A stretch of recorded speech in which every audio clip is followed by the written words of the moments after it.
Hello, listener. I have a new features on the podcast. Now you can click on a link directly send me a message so that I can hear how has Beyondhood impact you? How does Beyondhood make you feel? It'd be lovely to hear and it's super easy. Go to the show notes above the description. There's a link. Say click here to direct message. Once you do that, it will directly link to your phone. And don't worry, I won't be able to see your phone number. I'll just receive the encouragement or comment from you. Looking forward to hear direct message from you all. Childhood, adolescent, adulthood, and elderhood. Welcome to Beyondhood, where we go beyond elderhood, one chat at a time. Before we start, do you have one or all three of the following issues? First, do you want to know more and deeper into your loved one's childhood? Second, do you feel it is hard for you to talk to your loved one to understand them more deeply? They're often not as open with you because you're family or good friends. Or you find it hard to ask them questions because you're close to them. Third, have you thought of one day when they're gone, you can never ask them about their lives anymore? If any of the above comes to mind, our Record Life Story service is your solution. Listen to this episode and see how we can weave a story for your loved one and create this legacy for you and your loved ones. Contact me. My contact info is in the show notes. We're now on Patreon, a site where we provide rewards and perks to our subscriber, you. For as little as £3 per month, less than your cup of tea, you will get to see the exclusive Beyonders Now and Then picture. You walk around like a grown-up, without knowing you joined the most amazing and fun community to retrieve the ancient art of storytelling. Because stories shouldn't stop just because we have grown up. The Patreon site link will be on the show notes. We are back for part 2 of the Mickey Ellis Royal Navy story. If you haven't listened to part 1, stop now and go back. You wouldn't want to miss Mickey's childhood, how he grew up in Hounslow, his teenage year, all the way to how he decided to join the Royal Navy and how he progressed in his career. Ready? Let's go back to our story. So I wanted to do my bond pentathlon career. So I dropped my ST officers training on board the Eagle to concentrate on sport, fitness training, all the responsibilities that we would partake on board our ship.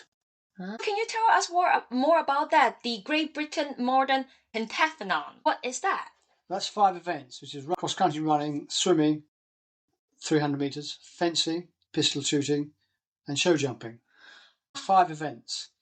And the Navy were the British Championship champions in 1958. And then various people identified me as a good all-round sportsman, which I was.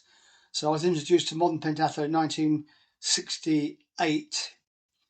And then I pursued it. And then in 1971, 72, I made the Great Britain squad.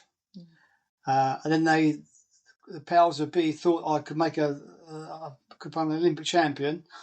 So then I was taken off HMS Eagle, put ashore in the Royal Naval Air Station, Yeovilton, to train full-time for modern pentathlon, which I joined the British team and had, I think, 8 internationals, and 3rd in the European Championships and so on. And we trained right through to the 1976 and 76 Olympics, when they took 4 people to the Olympic Games, and I was number 5. So I narrowly missed selection, but ironically, we got the gold medal.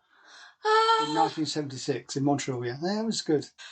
How would you describe that experience to do those 5 different events?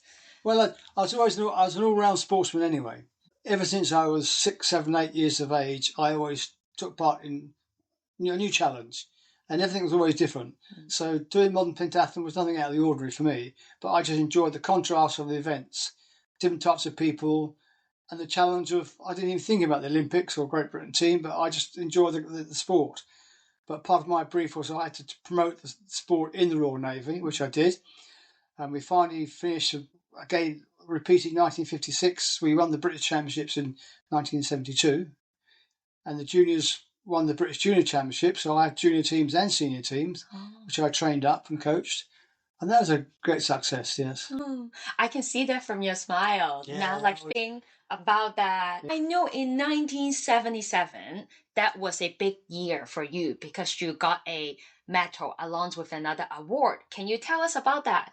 Well, yes, after Montreal Olympics in 1976. 1977 was the Queen's Silver Jubilee year. The Princess Anne, she promoted or put together a blue jacket show jumping team to celebrate the Queen's Silver Jubilee year, which I was nominated as captain of that team.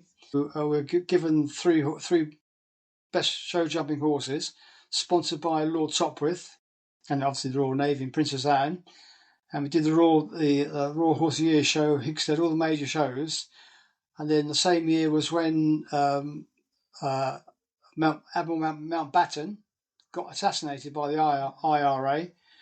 And so they disbanded the show jumping team. It was a shame. Lord Mountbatten was a British statesman, Navy officer, colonial administrator, and close relative of the British royal family.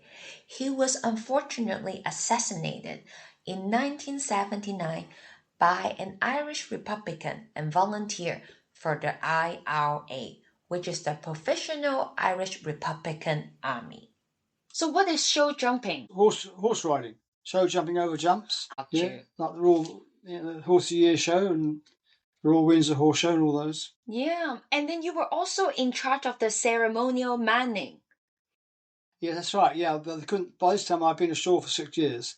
So another display team, climbing the mast on television. The practice of mast manning has its origins in the days of sail and was used to show respect to a senior officer or a person of importance. And then I did some television work with Opportunity Knox, Larry Grayson, people will remember, and very involved with TV work as a display team. Made a lot of inroads with famous people, and that's my career then took off in another direction. Oh, sounds like you have done commission, like compact, all over the world, and then you have done display with the Royal Navy and the sport pentathlon in your Navy career. What was your most scary compact duty or most memorable? The Arctic Circle as a young 16-year-old. And why was that? Well, because I joined the Navy for a challenge, and up until then, the challenge was just training. And I really wanted to get in amongst something which that would actually be more demanding and challenge me, and that's what it did. Yeah. And what was the most enjoyable mission you have ever done? I think training the display teams. That was enjoyable because I was given these 80-odd young sailors that were about to leave the Navy. They were disillusioned because they had no challenge. So I turned that around, and that's how I got the medal as well from the Queen. And all these boys decided to sign on and become sailors. So that was a great achievement on my part. Yeah. I know that when the first time I met you, you were wearing your medal. So how many do you have? You had quite a lot. I made 6, I think. Yeah. Long service, good contact, Hong Kong, South China Sea, Cold War medal, because also up in Iceland we had the Cold War, which a lot of people don't talk about. The Cod War was when the Icelanders decided to expand their fishing limits to 30 miles, but officially 10 miles. So they were shooting at our fishing trawlers. So we had a conflict with them. And then that was quite demanding. Fishing fleets used to fish the 10-mile limit off all the coasts. And Iceland, they had a volcano erupt 30 miles off Iceland. So they decided that was a bona fide landmass belonging to Iceland. So they extended their fishing limits to 30 miles. The cod wars that Mickey mentioned here is the fish, the cod, COD. They were a series of 20th century confrontations between the United Kingdom and Iceland about fishing rights in the North Atlantic. We talk a lot about your different duty on the ship and in the Royal Navy. I'm curious, what was social life like on the Navy? Well, that was our role. My role as a PT instructor was to organise the social life. Apart from that, as operations as well. We're in charge of firefighting, nuclear biological defence. So just not sport, but it was the morale and the fitness of all the people on board. Yeah. So maybe this is a myth. Do Navy drink a lot? Well, they did, but I think now the modern culture is they're more geared towards computers. Sailors now are more they're trained in computer studies more than like my day. But I didn't drink in anyway, so I wasn't a big drinker at all. But sailors, I'd go to sea for 2 months. The first thing they do is go ashore and get drunk. And how do they perform the duties if they were, drunk? They weren't drunk at sea. Yeah. They were actually in the harbour. And they come to the harbour for maybe 2 weeks. Every night they'll be out on the binge, going to the pubs and all that. And local people always used to host them as well. That's a naval tradition, isn't it? Yeah. Then if you didn't drink, which I think is a good thing, what did you do when you weren't on shore? I used to run. When the ship came alongside, I was in the Navy running team as well. I used to go running. And then when I was in Scotland, in Carnegie, I used to go Dunfermline into the gym, to gymnastics. As a youngster, 17, 18. I was Eagle and the Devonshire, and I qualified as a PT instructor. Our job was to organise all the sport ashore. So it's football or opposition against local teams. What was the relationship between your colleague, like the people that you were with? Comradeship, that's it. You were bonded together. And that's why when people left the Navy, they missed it. So when you go to the Cenotaph Parade in November, all the veterans meet, haven't seen each other for 30, 40 years. So do you still keep contact with any of them? Yeah, well, not so many. Some are dead now, because my age, But yeah, I've been to a reunion in Plymouth recently. Got another one in October in Portsmouth. So probably 2 or 3 reunions a year. I meet up with old colleagues, old veterans, Yeah. In their 80s now, most of them. Yeah. Well, now we talk a lot about your Navy life, which we focus a lot on your career. So I kind of want to change a little bit gear and ask about different relationship of your life. How about your personal relationship? How old were you when you were married? And do you have any kids? I got married when I was 24. I just broke into the British pentathlon squad. And then got separated a year later. Had a son who's now 46, 47. My wife remarried. And my son remarried. He's got a son as well, a grandson who's now 13. But I don't see him because the relationship, as far as I'm concerned, had broken up, and I'd rather have my own independence. How about other relationship, like with yourself or with friends? How would you describe them? No, I just enjoy people's company. Yeah, I'm a very gregarious person. And I can't hold down a one-to-one relationship. I just the world is my family, basically. When you were in the Navy, how did your relationship with your parent or your family evolve? Can you share a little bit about that as well? Yeah, my father died eventually of a heart attack. He was very proud. And then my mother then died of a horrible circumstance. So it's a good relationship with my parents. So now we get to 1977. We said that you just got awarded the Queen Silver Jubilee Medal. You have been in the Navy around 20 years by now. And I know that you left the Navy. Can you tell us why did you leave? In 78, they changed the recruitment from 15 to 18. So you had a problem with trainees. They would join for 3 or 4 months and want to leave. And so the Navy they wanted to reduce the manpower. So we're given an option of leaving, pay £10,000 to leave, voluntary redundancy. Yeah. And I was offered a job at the same time from a colleague of mine. So I decided to leave, and I had a job to go to. So what was that job? It was working for a company called Droitwich Construction, My friend was a former British coach, pentathlon coach. So he was now the manager of this company, and he was coaching the daughter of the chairman. So he gave me the job as one of the managers, regional manager, which nothing particularly brilliant, but it's a good job. Company car. Yeah. How did you feel when you left? Because you left a job Royal Navy after 22 years. What was it like? How did you feel? Well, I was glad to leave because the Navy was changing overnight, But as the years went on, I missed comradeship, which I still do now. As you get older, And I can't relate to civilian life because civilians, they have it very easy indeed, whereas we didn't. Like D-Day recently, people don't understand D-Day, whereas, D-Day was exactly the same, So we understand where they came from, but civilians don't. So I don't understand the mentality of civilians. At this point, I think you were 45 years old when you left. What did you do after the Navy, after the construction job that you just mentioned? Various jobs. My primary was, I formed the three of us, three friends.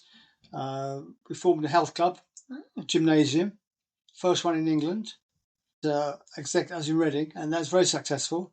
And David Lloyd has a sugars clubs.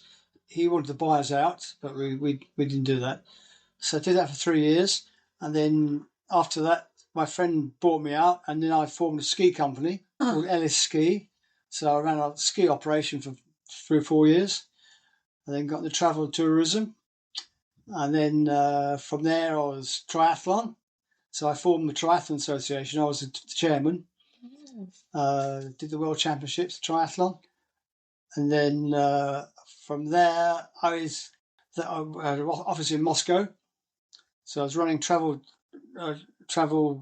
packages to Moscow until the KGB then decided they want to cut off the action. So we pulled out of Moscow.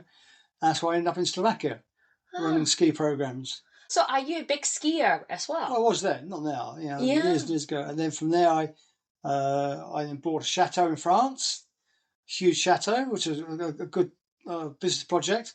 But then interest rates went up to 18%. So I had 2 mortgages on the go and a commercial loan, couldn't afford to pay. So then I ended up in St Paul's School in London, which is a posh public school, part of the physical education staff. Great success there. And then I spent 2-3 years there. Then I moved on to get to greener fields, other things. And then I started organising pop festivals. Pop festival? Yeah, concerts, fundraising concerts. And then retired. Wow, okay. You have done so many different things. From Moscow, St. Paul's School, travel agency, you went back to Russia. I'm quite interested. How did you do so many different things? What was the desire to try different things? When you start something, it's difficult. How do you keep doing that? Well, it wasn't my decision. It was people would approach me. I was running triathlons in England, major British Championships organised, and then I was approached to maybe organise a triathlon in Jordan, a desert triathlon. So I was flown over to Jordan to meet the King Hussein of Jordan and his son, and so we organised that. But then the Americans decided to bomb Iraq, so we pulled out of Jordan. So that's all circumstances. Then I got involved with other various things and trying to earn a few bob here and a few bob there. Oh, how did you start the British Triathlon Athletes Association? Yeah, well, I was, after the Olympics, a company called the International Marketing Group, IMG, which is it's very famous. They run the golf, they do Wimbledon and everything else. They approached me about organising the World Triathlon Championships in south of France, in Nice, because they wanted to break in the triathlon. They thought it was going to be a big success. So I organised some of the Olympians and some other people to go down to Nice. I acted as a consultant. So we organised the first British Triathlon Championships, first World Triathlon Championships in Nice, because the only one at the time was the Ironman competition in Hawaii. Came back, as when we were coming back, I got together some of the people on the ferry and said, right, let's form the British Triathlon Association, which I did. Mike Ellis was responsible for forming the British Triathlon Association. And so from there, we organised London to Paris Triathlon and other major events. But like most things, people got greedy, tried to take it all over. So I said, well, if you want to take it over, you run it. And so I pulled out of that, too work intensive, putting my own money in all the time. And then I just got involved with other various management projects. You mentioned you retire, and how old were you when you retired, and what were your feeling and thoughts about retirement? At 55, I got my Navy pension. 55. I'm still carried on organising things and just a bit here and a bit there. Then I got my state pension, so 2 pensions, and then I had my house. I had my ski company still in Slovakia, so I was still organising tours in Slovakia.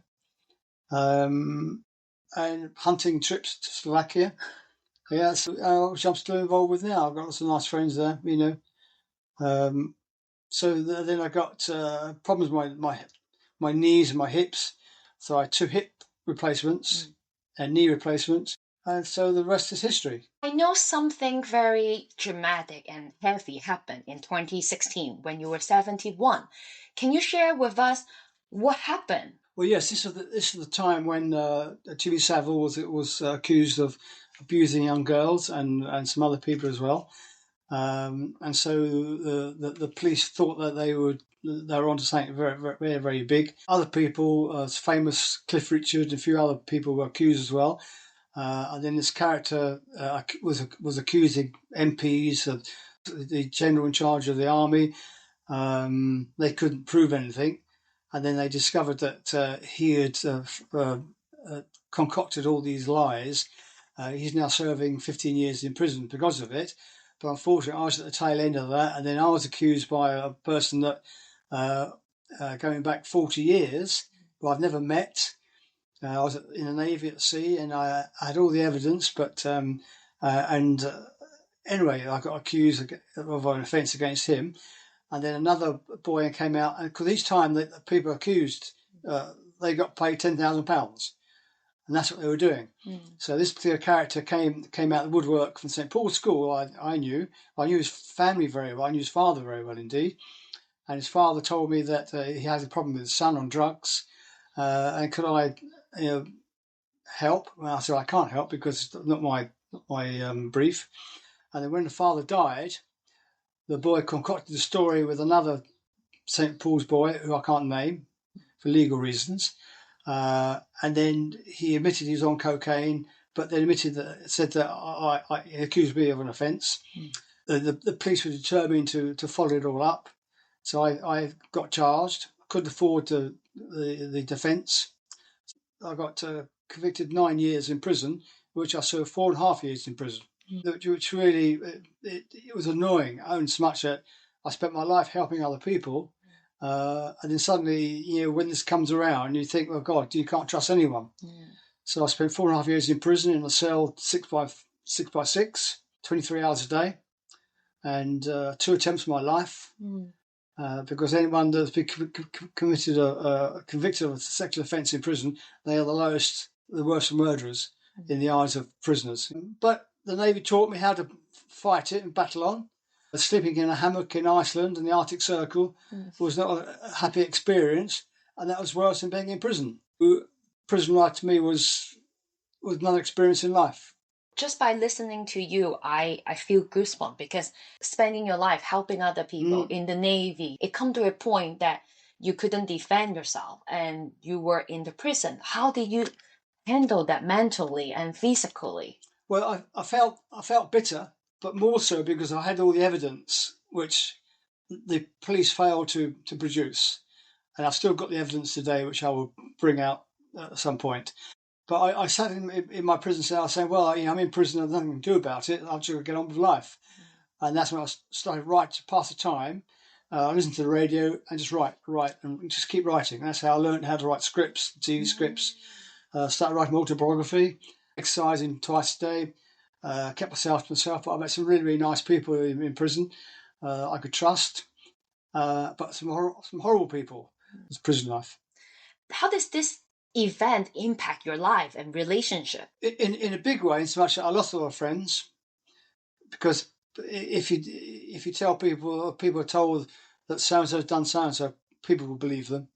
Newspapers did a big spread on it, which is untrue. I mean, newspapers, they write what they want to write to get readership, so that really upset me. But at my age now, people I know that I was innocent. I wasn't changing my name because people in the Navy knew the circumstances. I want to make a note here. This is a very sensitive and difficult situation for anyone who has to go through, no matter what is your political view, what is your view about the prison. So please respect and understand that this is Mickey's personal story. So now I live a life more or less as a hermit, but I like my own company anyway. And the older you get, the less friends you have. In England, young people don't want to know older people.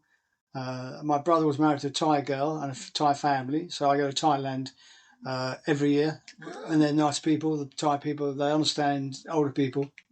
So England to me is I remain here because I have to until December, but because of my medical problems, the NHS is, I think, the best system in the world, and I have no problems in the NHS. But outside of that, the legal system, the police system is corrupt through and through.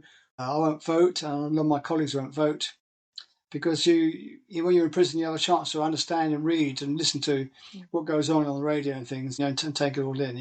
And unlike the Navy, which is operational, everybody's got a role and a task. In Civvy Street, the politicians, most of them haven't worked in their lives, don't know how to organise their lives, let alone other people's lives. So, but I'm happy as a sandboy. What is the biggest change in the world from when you were a child until now? The biggest change is obviously IT. It's AI, is what they call it. I was brought up to climb trees and think for myself, think on my feet. My parents survived. They had to survive. They had to find money, 3 jobs a day. Whereas now people take for granted they're going to get money, and they're paid. The rent's paid for them. It should be made tough for them. And you hear about they can't afford to buy their rent, or can't afford to pay the rent, or buy a loaf of bread. I mean, most of them got colour televisions, they've got telephones. So how can you say that? I understand. What has been the biggest challenge in your life, and how did you overcome it? My biggest challenge in my life was two. In fact, one was up in Iceland. The Arctic Circle was a 16-year-old. Rock and roll in the hammock. I had to overcome that because that's why I joined the Navy. And the second challenge in my life was prison life. To overcome that, how can I spend 4.5 years in prison, being 2 attempts of my life, and don't look as if I'm I'm above everybody else. Try and be on an equal plane, and just see it through. 4.5 years of reading, writing, walking. Reading, writing, walking. I had good friends that came to see me in prison, which was nice. Yeah. And if you could face that challenge again, how would you handle it differently? I'd get a better barrister solicitor. The barristers never read any of my briefs. They never read any of my evidence. I would have acted quite a lot on my own. And if there's anything that I would like to have done or like to do, would be to help people who have been accused of sexual offence charges who are innocent. And you hear a lot of that, and I've seen it in prison. And so if I can help other like-minded people to overcome their problems, because people commit suicide in prison because of it, and I've seen that as well. We talk about the biggest challenge in your life, and what has been the most proud things that you have ever done in your life? Joining the Navy, representing Great Britain at pentathlon, riding for the Royal Navy for Princess Anne, show jumping. That's quite a lot of things. It is. So now we're on to the last part of our recording, into Beyondhood, where we talk about beyond your elderhood. And how do you spend your life daily now? What's your greatest passion now? I wake up in the morning and I say to myself, what am I going to do? Today I'm alive. Because a lot of my contemporaries are dead. My brother and sister are dead, parents are dead. And then I think what I'm going to do, and I get out of bed and I get on to it. That's how I take every day as it comes. But I've always got a challenge around the corner.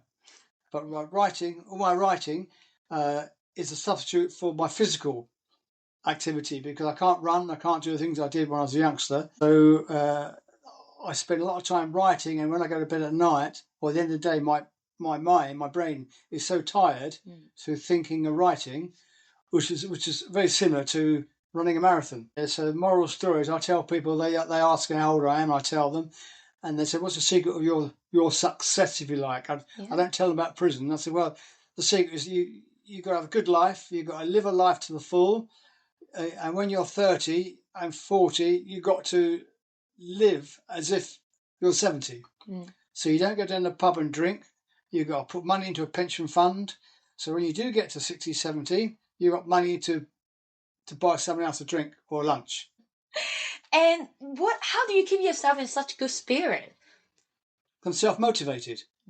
I'm self-motivated. My brain is hyperactive, and that's through my sport. And it's a case, the three elements I maintain: mind, body, and soul. And if I can keep those alive and strong, I feel like I'm 40 still. Not physically, but mentally. And the people overlook the fact that the brain is what dictates your lifestyle. If you've got a weak brain, you've got a weak body. So that's my secret. So I like travelling. I like travelling. I like meeting new people.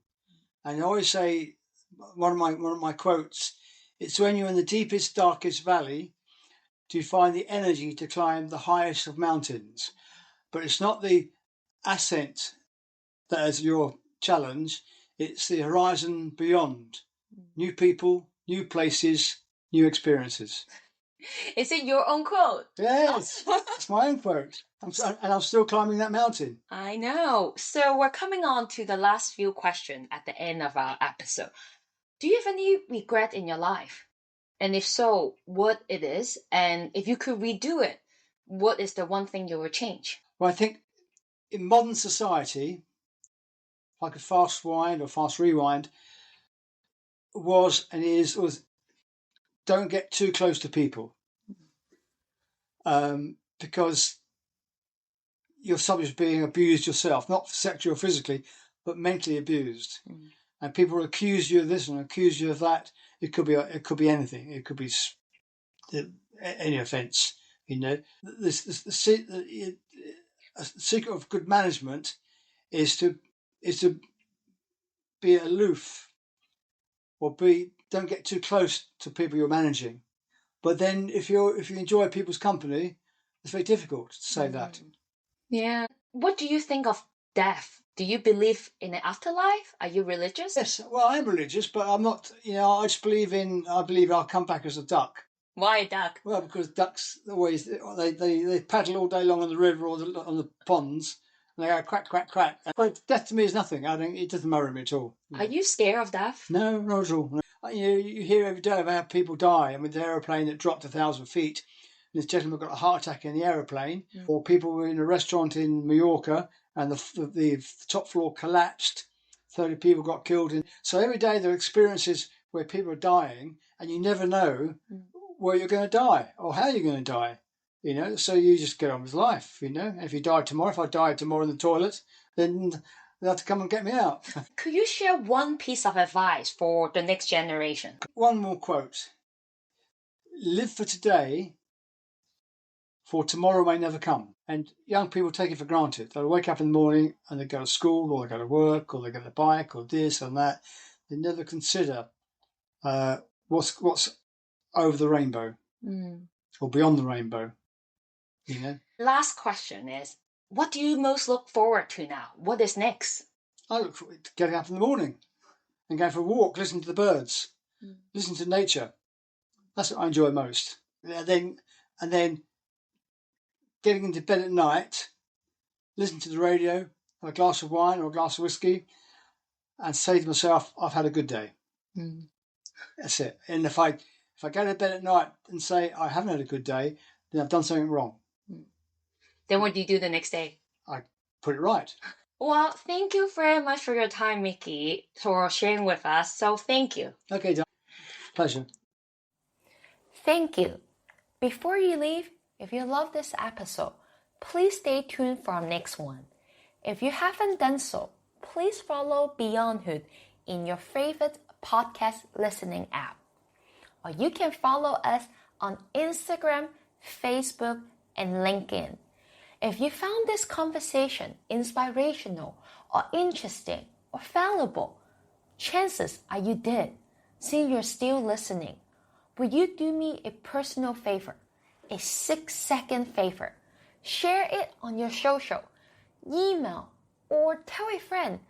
Tell a person you know who can benefit from this conversation, who you think will be inspired by our Beyonder, who is navigating how to age with grace and motivation so that they can join and be part of our mission. You guys can discuss. When a podcast becomes a chat becomes an action. Then we're closer to create a community where we go beyond elderhood, one story at a time. Childhood, adolescent, adulthood, and elderhood.